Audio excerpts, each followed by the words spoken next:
ओम श्री परमात्मने नमः। ओम श्री गुरुभ्यो नमः। ओम श्री ऋषिभ्यो नमः। ओम सहनाववतु सहनौ भुनक्तु सह वीर्यं करवावहै तेजस्विनावधीतमस्तु मा विद्विषावहै। ओम शांति शांति शांति। सर्वेभ्यो नमः। देववाणी संस्कृतं यूट्यूब चलदृश्यं प्रति भवतां भवतीनां च हार्दं स्वागतम्। मित्रों, तर्क संग्रह लेखक श्रीमदन्नम भट्ट को हम निरंतर पढ़ रहे हैं और अब समाप्ति की तरफ चल रहे हैं। ठीक है, अभी तक हमने आपको 46 कक्षाएं पढ़ा दी हैं। आज हम आपको 47 क्लास को पढ़ाने जाएंगे, 47वीं कक्षा को। ठीक है, प्लेलिस्ट में एक कॉलम बना दिया है हमने आपके लिए, तर्क संग्रह।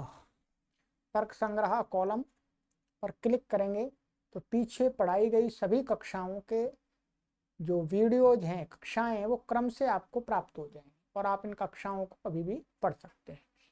ठीक है, चलिएगा। पढ़ाने वाला मैं हूं, ऑनलाइन अध्यापक आचार्य श्रवण कुमार, व्याकरण दर्शन रुक्त वेदाचार्य। ठीक है, तो गत कक्षा में मित्रों, और चलते चलते मित्रों आपसे निवेदन 1 मिनट में कर लेते हैं, क्योंकि हमने आपको बहुत परिश्रम पूर्वक पढ़ाया है और आगे भी अन्य ग्रंथों को आपको निरंतर मृत्यु पर्यंत पढ़ाना है। इसलिए इस संस्थान को अबाध रूप से चलाने के लिए आप सभी से निवेदन करते हैं कि आप सभी संस्थान के मासिक सदस्य बन जाएं, आर्थिक सदस्य, जिससे हमें अर्थ के लिए इधर उधर भटकना नहीं पड़े कहीं। हम अपना अधिक से अधिक समय यहीं पर एक कुटिया में बैठ करके आप सभी को दे सकें। तो ये आपसे निवेदन है। ठीक है, मासिक सदस्य बन जाइएगा। ये व्हाट्सएप नंबर दिया गया है, ये अकाउंट डिटेल दी गई है मित्रों, और ये गूगल पे, फोन पे, पेटीएम नंबर है 9582104261। ठीक है, और सरलता से आप अपना सहयोग हमें भेज सकें उसके लिए ये QR कोड है, इसको आप स्कैन कर लीजिएगा, स्कैन करके कीजिएगा। आपको परमात्मा ने जितना भी सामर्थ्य दिया है उतना सहयोग कर दीजिएगा, ना अधिक कीजिएगा ना कम कीजिएगा। और आप उतने समर्थ नहीं हैं तो आपसे हम निवेदन करते हैं कि पढ़ते रहिएगा। पढ़ने का आपसे किसी से कोई शुल्क नहीं है, ये इस कार्य को आगे बढ़ाने के लिए सहयोग है, दान है। ठीक है, दान का फल अलग है और शुल्क का फल अलग है। ठीक है, हम आपको निःशुल्क पढ़ा रहे हैं, उसका महत्व अलग है, और आपको फीस लेकर के पढ़ाते तो अलग महत्व है। फीस का महत्व बहुत ही कम होता है और निःशुल्क विद्या दान करना एक महान पुण्य का कार्य होता है। तो हम तो पुण्य का कार्य करना चाहते हैं। ठीक है, पुण्य का कार्य कर रहे हैं, पर आपका सहयोग चाहिए उस पुण्य को बढ़ाने। तो गत कक्षा में मित्रों हमने बात कर ली थी, ये पढ़ा था अथ अवशिष्ट परिच्छेद। ठीक है, ये इस पर चल रहे थे। तो इसमें हमारा ये आ गया था अयथार्थानुभव त्रिविधा, ये पढ़ लिया था हमने। और ये चलते चलते ये सुख भी हो गया था, दुख भी हो गया था और इच्छा, क्रोध और इच्छा और आपका द्वेष और प्रयत्न, ये भी हो गए थे। ठीक है, यहाँ तक हो गए थे। तो अब 24 गुण जो हैं, अब प्रयत्न के बाद 24 गुणों में गुण आता है हमारा धर्म अधर्म। ध्यान रखेंगे क्या आता है, धर्म अधर्म। एक बार मैं भी देख लेता हूँ पुस्तक में, क्योंकि कुछ चीज छूटनी नहीं चाहिए।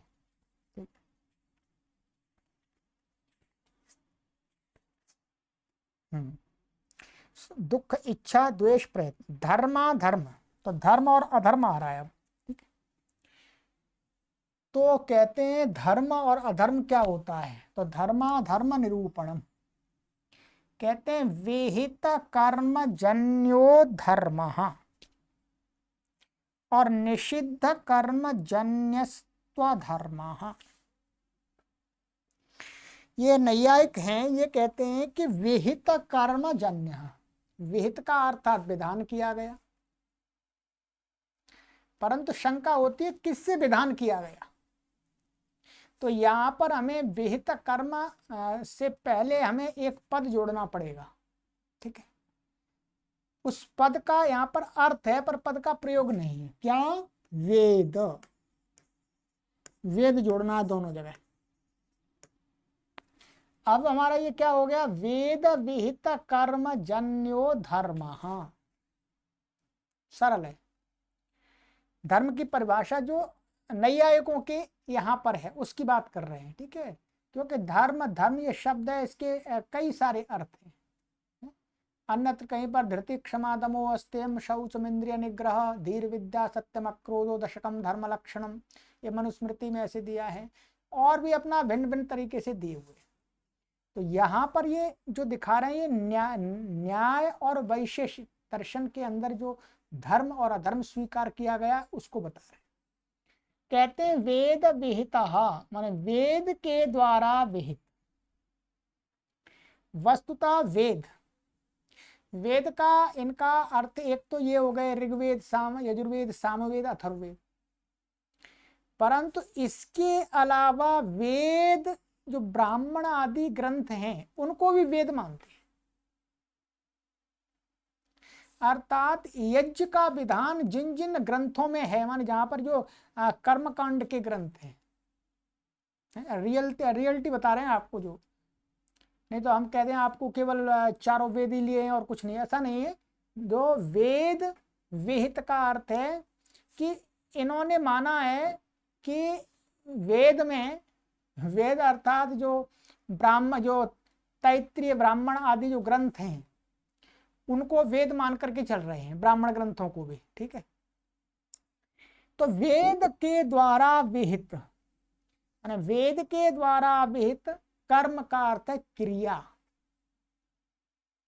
वेद के द्वारा, वेद में बताई गई कि जो कर्म हैं, जो क्रियाएं हैं, उन क्रियाओं से उत्पन्न होने योग्य, ध्यान रखिए, उत्पन्न होने योग्य जो होता है वो क्या कहा गया है, धर्म। अब यहां धर्म किसको कह रहे हैं, ये कह रहे हैं वेद के अंदर ऐसा कहा कि स्वर्ग कामो यजेत, क्या, स्वर्ग कामो यजेत, यज्ञ स्वर्ग की कामना वाला व्यक्ति यज्ञ की क्रिया को करे।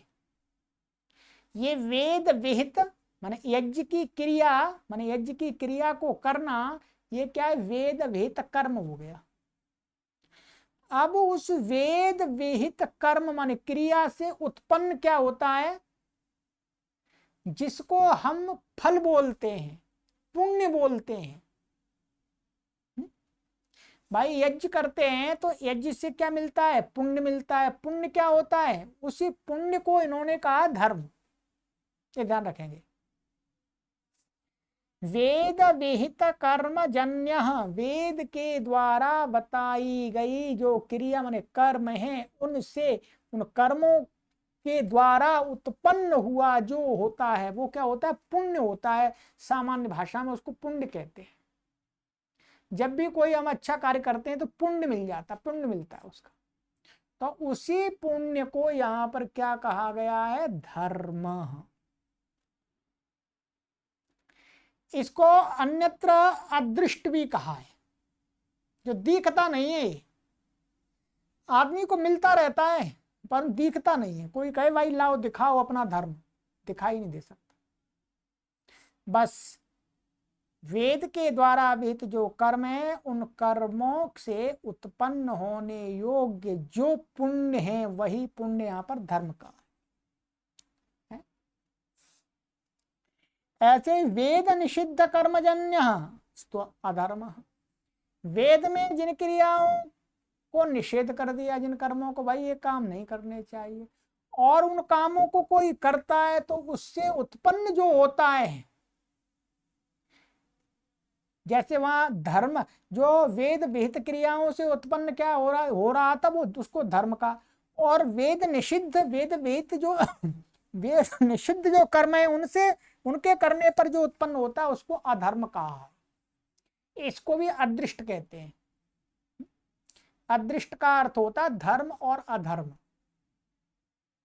ठीक है, तो नैयायिकों के मत में ये है, अर्थात वेद के द्वारा जो बताए गए कर्म है उनको करने से तो जो पुण्य अर्जित होता है वही धर्म है, अदृष्ट बनता है एक, और वेद निषिद्ध जो कर्म है क्रिया उनको करने से क्या बनता है अधर्म, वो अदृष्ट वो भी है अपुण्य, वो ही अधर्म और अधर्म है। ठीक है, वो गुण है, गुण ही नहीं है, वो क्या है गुण है। चलिएगा, ये हो गया।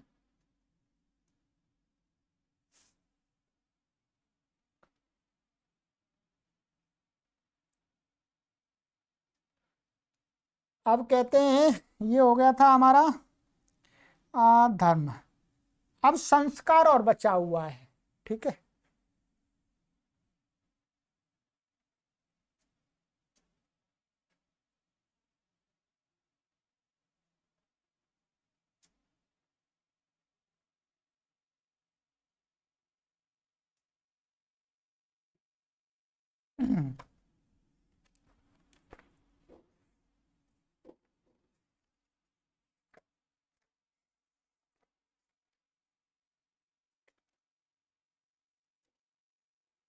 चलिए अब इसमें थोड़ा सा बीच में ये ले आए, इसको ये बता दिया इन्होंने। अब इसके बाद यहाँ पर थोड़ा बुद्ध्यादि नाम विशेष गुणत्व कथनम। ठीक है, अब कहते हैं कि बुद्ध्यादयोष्टावात्म मात्र विशेष गुणा। बुद्धि से लेकर के, माने बुद्धि यहाँ पर जो 24 गुण बताए थे उसमें बुद्धि आया था, तो यहाँ पर क्या वो 8 बता रहे हैं। बुद्ध्यादि अष्ट, बुद्ध्यादया अष्टौ आत्म मात्र विशेष गुण। बुद्धि सुख दुख इच्छा द्वेष प्रयत्न धर्म अधर्म, ये जो 8 हैं, 8 गुण हैं, वो कहते हैं बुद्ध्यादयो अष्टौ आत्म मात्र विशेष गुण। ये क्या है, केवल आत्मा में रहने वाले आत्मनिष्ठ गुण हैं, अन्य पदार्थों में नहीं रहते। ध्यान रखेंगे, बुद्धि ज्ञान कहाँ रहता है, आत्मा में नैयायिकों के अनुसार, और आपका सुख कहाँ रहता है, आत्मा में, दुख कहाँ रहता है, आत्मा में, आत्मा गुण है मतलब, और इच्छा कहाँ रहती है, आत्मा में, द्वेष कहाँ रहता है, आत्मा में, प्रयत्न कहाँ रहता है, आत्मा में, धर्म कहाँ रहता है, आत्मा में, और अधर्म कहाँ रहता है, आत्मा। अर्थात आत्मा ही इनका अनुभव करता है। ये घर पदार्थ चय पद ये भूत ये नहीं करते। वही कहा बुद्धि इच्छा प्रयत्ना द्विविधा, ये तो बताई दिया। बुद्ध्यादयो अष्टौ आत्म मात्र विशेष गुण, माने ये आत्मा के ही विशेष गुण हैं और कहीं नहीं रहते। अब कह रहे हैं बुद्धि इच्छा प्रयत्न द्विविधा, कि बुद्धि इच्छा प्रयत्न ये तीन हैं। द्विविधा दो प्रकार के हैं, दो प्रकार के हैं। बुद्धि के जो इतने भेद आए वो सारे भेद आ जाएंगे इसके अंदर, वो सबके दो प्रकार हो जाएंगे। नित्या अनित्याश्च, माने नित्य बुद्धि अनित्य बुद्धि, नित्य इच्छा अनित्य इच्छा, नित्य प्रयत्न अनित्य प्रयत्न, दो प्रकार के हैं। कहते हैं नित्या ईश्वरस्य, माने अनित्या जीवस्य, बुद्धि इच्छा प्रयत्न ये नित्य किसके हैं? ईश्वर के। ईश्वर का जो ज्ञान है वो बदलता नहीं, बुद्धि उसकी इच्छा बदलती नहीं है और उसका प्रयत्न भी नहीं बदलता है, एक जैसा ही रहता है हमेशा। परंतु कहते हैं आत्मा के अंदर ज्ञान बदलता रहता है, इच्छा बदलती रहती है, प्रयत्न बदलते रहते हैं। ये अनित्य है, ये नित्य नहीं है। ठीक है, तो परमात्मा में बुद्धि इच्छा प्रयत्न नित्य हैं और आत्मा में अनित्य हैं। क्योंकि आत्मा जब मुक्त होती है तो ये इच्छा और उसके बुद्धि और ये नष्ट हो जाते हैं, इसलिए नष्ट हो जाते हैं, इसलिए परमात्मा में नष्ट नहीं होते। तो इस प्रकार से दो प्रकार का इन्होंने बता दिया। अब अंतिम एक हमारा और गुण रह गया है, उसको देखते हैं। कहते हैं संस्कार निरूपणम संस्कार त्रिविधा। संस्कार तीन प्रकार का होता है। ठीक? क्या बता रहे हैं? संस्कार तीन प्रकार का होता है। कहते हैं वेगो भावना स्थिति स्थापकश्चेति। जो संस्कार गुण हैं, ध्यान रखेंगे, एक तो जो हम जिसको संस्कार बोलते हैं वो ये संस्कार नहीं है वास्तव में। ठीक है, यहाँ संस्कार जो नैयायिकों के मत में जो संस्कार है उसको बताया। संस्कार तीन प्रकार का है, एक को बोलते हैं वेग, एक को भावना और एक को स्थिति स्थापक। ठीक है, नाम याद कर लीजिएगा। कहते हैं वेगाः पृथिव्यादि चतुष्टय मनोवृत्ति। कहते हैं ये जो वेग है, ये वेग का आधार क्या है? ये वेग रूपी संस्कार कहाँ रहता है? तो कहते हैं पृथ्वी जल अग्नि वायु और मन, इन पांच द्रव्यों के अंतर्गत रहता है। पांच द्रव्यों के अंतर्गत रहता है। ये एक बार पहले भी आया था। ये वेग रूपी संस्कार क्या होता है? जैसे पृथ्वी का अर्थ है पार्थिव तत्व, ध्यान रखेंगे। तो मानिएगा ये जो पेन है ये पार्थिव है, तो कहते हैं इसके अंदर एक वेग संस्कार उत्पन्न होता है। तो जो वेग संस्कार उत्पन्न होता है वो जो प्रथम पतन क्रिया होती है, प्रथम पतन क्रिया होती है, उस प्रथम पतन क्रिया से एकदम वेग उत्पन्न होता है, फिर उस वेग से दूसरी पतन क्रिया, फिर इस प्रकार से उत्पन्न होता है। ये पेन है, हम यहाँ छोड़ देंगे तो इसमें जो पहला गिरना आरंभ होगा वो होगा गुरुत्वाकर्षण के कारण।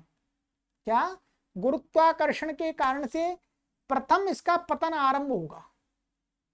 फिर वो जो पतन है, प्रथम पतन इसका गिरना ऐसे नीचे पाएगा, जो जितना वो बहुत ही सूक्ष्म है, वो सूक्ष्म काल का पतन, वो एक वेग उत्पन्न करेगा इसके गिरने में। फिर वो वेग एक पतन क्रिया को उत्पन्न करेगा, फिर वो पतन क्रिया फिर दूसरे वेग को उत्पन्न करेगी। तो उस पतन क्रिया से माने प्रथम को छोड़ करके, प्रथम पतन क्रिया को छोड़ करके जो द्वितीय तृतीय चतुर्थ पंच, उसमें ये क्रम बन जाता है कि प्रथम से तो वेग उत्पन्न हो गया, फिर द्वितीय को वो वेग आगे कराएगा, फिर द्वितीय से वेग उत्पन्न होगा।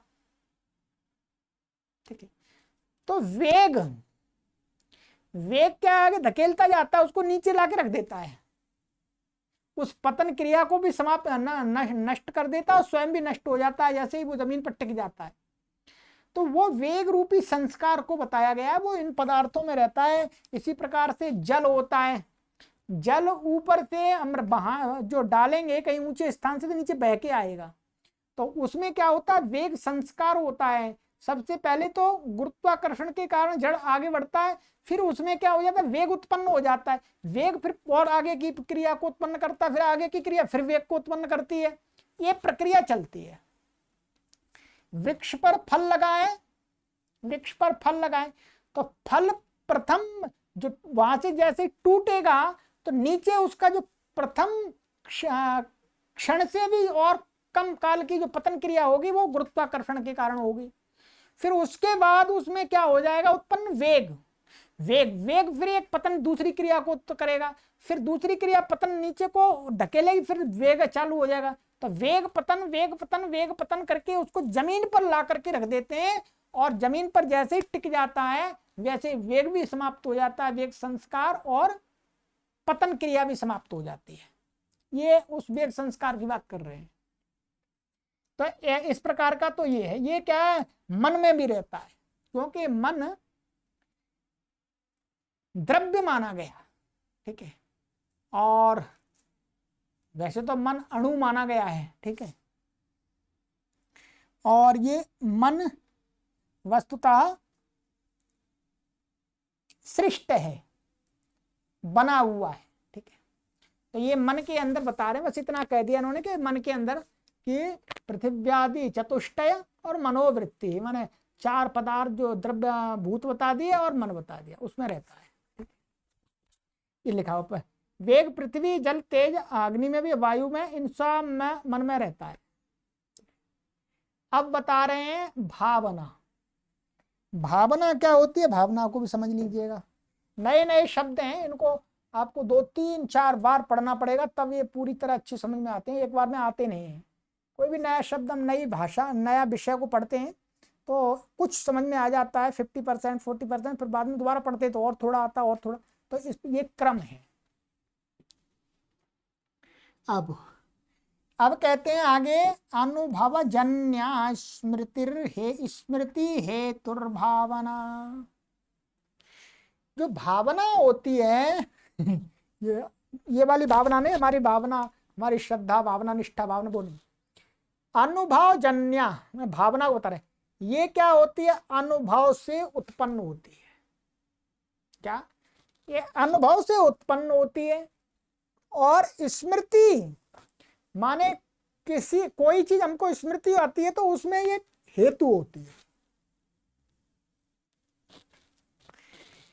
अनुभव से उत्पन्न, ये भावना क्या है, स्मरण और अनुभव के बीच में एक सूक्ष्म एक विषय है। इतना सूक्ष्म है कि हमें वो अनुभव नहीं आता। मानिएगा हमने कहीं पर गाय देखी या कुछ भी देखा, ठीक है, फिर हमने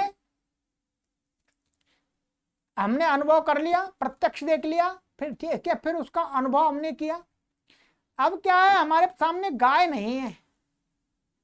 अब उस गाय का हम कहीं लेटे हुए हैं और हमको स्मरण आया, अच्छा वो गाय तो ऐसी थी। तो जो अनुभव हमने की थी, गाय देख करके जो अनुभव किया था कि गाय ऐसी होती है, उसके बाद और उसके बीच में, स्मरण के बीच में, क्योंकि स्मरण करने में वो हेतु होती है भावना।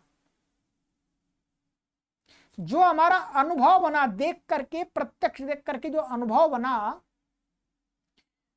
जब उस अनुभव से कभी हमें फिर उसी का स्मरण होता है तो उस अनुभव और उसके बीच में एक चीज होती है भावना। वो भावना हमको स्मरण दिलाती है।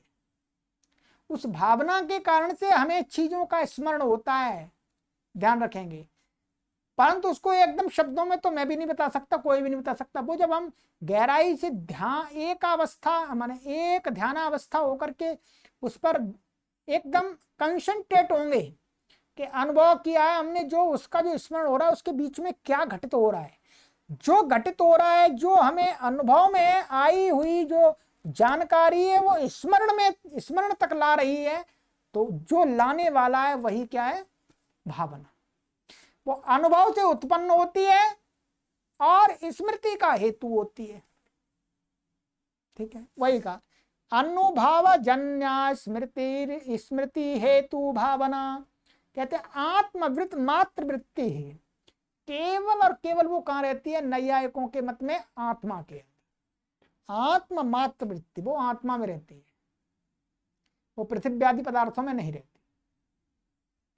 और कहते हैं, अब कहते हैं स्थिति स्थापक, अन्यथा कृतस्य पुनस्तावत् अव्यवस्थ पुनस्तावत् अस्थ्यापादकः नहीं तावत् अवस्थ्यापादकः स्थिति स्थापकः। ये कह रहे हैं कि कोई वस्तु है, ठीक है, कोई वस्तु है, उसको हमने जैसी है, मानिएगा ये पेन है, अभी यहां पर मैं क्या बताऊं आपको, मेरे पास में ऐसी कोई चीज भी नहीं है, मानिएगा ये ले लिया हमने, ठीक है, ये ले लिया, ये इसको क्या बोलते हैं, चिमटी बोलते हैं, कुत्ता भी बोलते हैं कुछ लोग ये ऐसी है, हमने इसको क्या कर दिया, ऐसा कर दिया, ऐसा कर दिया, इसका मानिएगा स्वभाव क्या है, अभी ऐसा है, अब हमने इसको क्या कर दिया, इसको कहते हैं अन्यथा कृतस्य, माने जैसी थी उससे हमने अन्यथा कर दी, ये छूट नहीं जाए, नहीं तो कुछ तोड़ फोड़ कर देगी, ये अन्यथा कर दी। कहते पुनः, फिर दोबारा, पुनः तादवस्थ्यापादकः, माने उसी स्थिति को पुनः लाने वाली जो शक्ति है, माने ऐसी कर दी, अब इसको जैसे छोड़ेंगे तो वापस आ जाएगी, तो ये जैसे ही वापस छोड़ने पर ये वहीं आ रही है, तो ये वहां कैसे आ रही है, जिसके कारण से आ रही है, वही संस्कार होता है स्थिति स्थापक। माने जो कोई चीज है जिस स्थिति में थी, थोड़ी देर के लिए हमने किसी कारण से उसको विपरीत कर दिया, अन्यथा कर दिया, और फिर उसी स्थिति में लाने वाला जो संस्कार होता है उस वस्तु को, उसको बोलते हैं स्थिति स्थापक।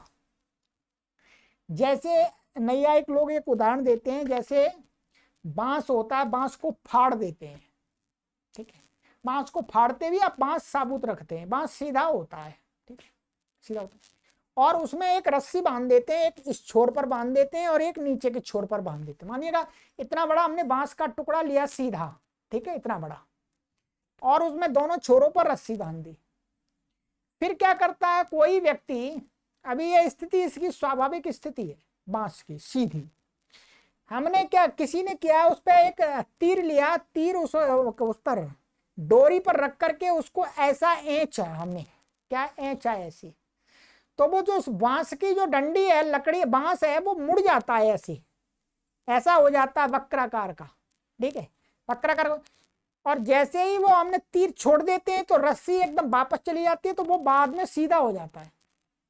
तो वही कहा, थोड़ी देर के लिए जो हमने उसको अन्यथा कर दिया बांस को, परंतु फिर दोबारा जैसे ही वापस उसको हमने तीर को छोड़ा, तो जो वापस उसी स्थिति में ला रही है वो क्या है, स्थिति स्थापक संस्कार, ठीक है।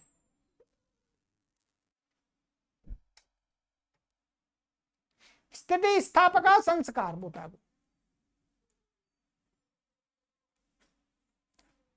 ठीक है।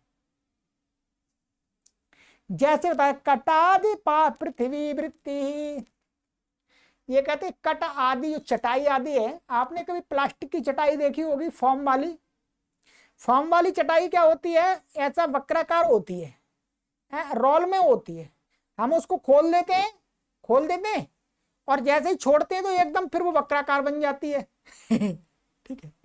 पृथ्वी का अर्थ है पार्थिव पदार्थों में रहने वाला ये संस्कार होता है स्थिति स्थापक, ठीक है। अब ये एकदम बिल्कुल नई बात है आप सभी के लिए, तो काफी समझ में आ गई है, एक नया विचार तो समझ में आया, ठीक है, कि हमारे प्राचीन आचार्यों ने यहां तक विचार किया है। तो संस्कार नाम का गुण 3 प्रकार का होता है, वेग और भावना और स्थिति स्थापक। इति गुणा, ये गुण आपके कंप्लीट हो गए। अब गुण नहीं बचा कुछ भी। ठीक है, 24 गुण आपको पूरे पढ़ा दिए मैंने। ठीक है, क्या पढ़ा दिए? रूप, रस, गंध, स्पर्श, संख्या, परिमाण, पृथक्त्व, संयोग, विभाग, परत्वापरत्व, गुरुत्व, द्रवत्व, स्नेह, शब्द, बुद्धि, सुख, दुख, इच्छा, द्वेष, प्रयत्न, धर्म, अधर्म, संस्काराश, चतुर्विंशतिर्गुणा। 24 गुण हो गए। और जो सप्त पदार्थ हैं उनमें से 2 पदार्थ हो गए थे हमारे, द्रव्य और गुण। गुण तो यही आ गया। अब इसके बाद आएगा हमारा कर्म निरूपणम। कर्म क्या होता है, थोड़ी सी बात हमने पहले कर ली है, अभी लास्ट में इसका भी दे देंगे। ठीक है, चलिएगा कर्म का भी थोड़ा देख लेते हैं, अभी समय है हमारे पास में। ठीक है, कहते कर्मणाम भेद पूर्वकम निरूपणम। वस्तुतः इसका मोटा मोटा तो पहले बता दिया था, यहाँ कर्म का ये बताया था।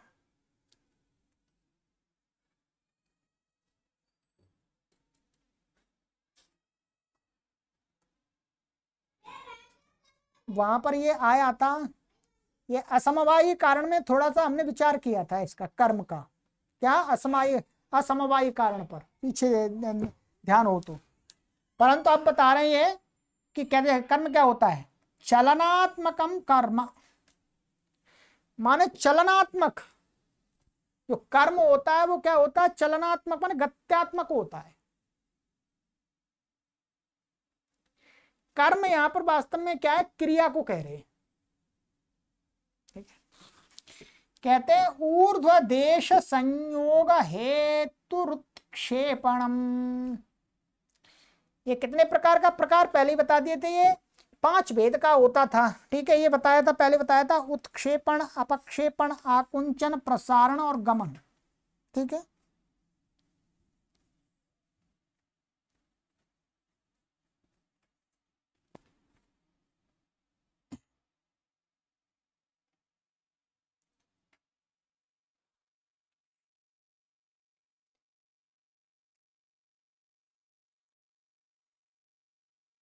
ठीक है।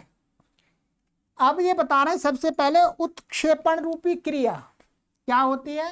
कहते हैं ऊर्ध्व देश संयोग हेतु, माने ऊपर के देश में संयोग का जो हेतु होता है, जिस कारण से कोई वस्तु ऊपर देश में संयोग पर, कोई ऊपर के देश की तरफ संयोग करती है, ऊपर जाती है, तो वो क्रिया कौन सी होती है, वो कर्म क्या होता है, उत्क्षेपण। उत्क्षेपण। ठीक है, ये पेन है, मानिएगा ये उंगली है। अब ये पेन यदि ऊपर देश से संयोग करेगा तो किस क्रिया के द्वारा हुआ है, ये उत्क्षेपण क्रिया के द्वारा। अधोदेश संयोग हेतु रपक्षेपणम। और यही पेन यदि नीचे की तरफ आकर के यहाँ पर संयोग करता है, अधोदेश में, नीचे के स्थान, नीचे के इस देश में संयोग करने के जिसके कारण से होता है, उसको बोलते हैं अपक्षेपणम। शरीर सन्निकृष्ट संयोग हेतु आकुंचनम।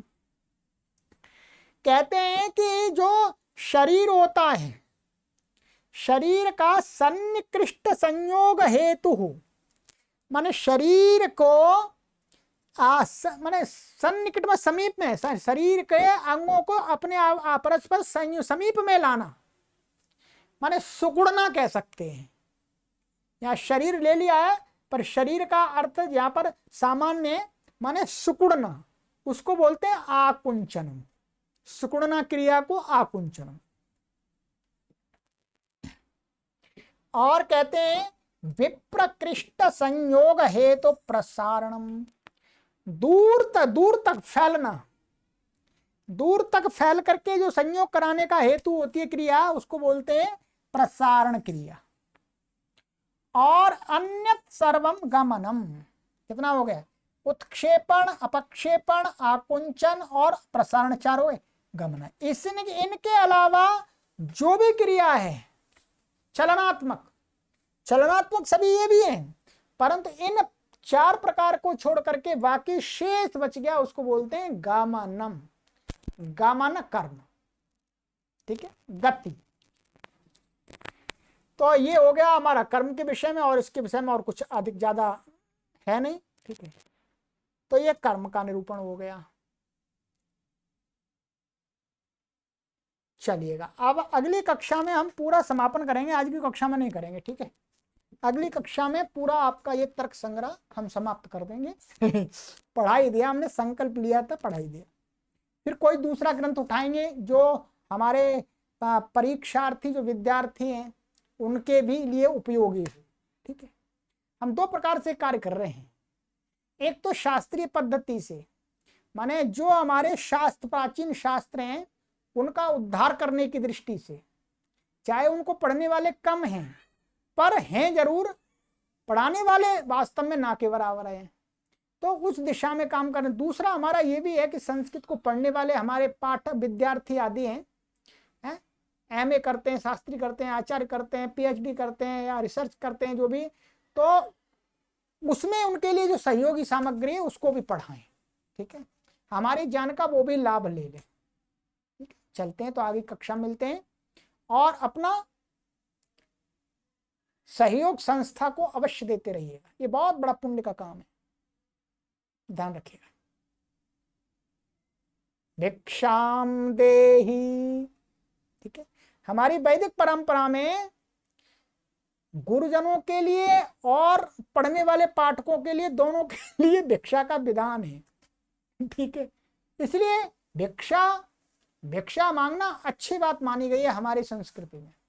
भिक्षा मांगना गलत नहीं है, परंतु उस भिक्षा का उद्देश्य पवित्र होना चाहिए। हमारी भिक्षा का उद्देश्य पवित्र क्या है कि हम सत्य सनातन वैदिक संस्कृति का आधारभूत जो संस्कृत भाषा है उसको अधिक से अधिक लोगों तक पहुंचा सके, ये हमारा पवित्र उद्देश्य है।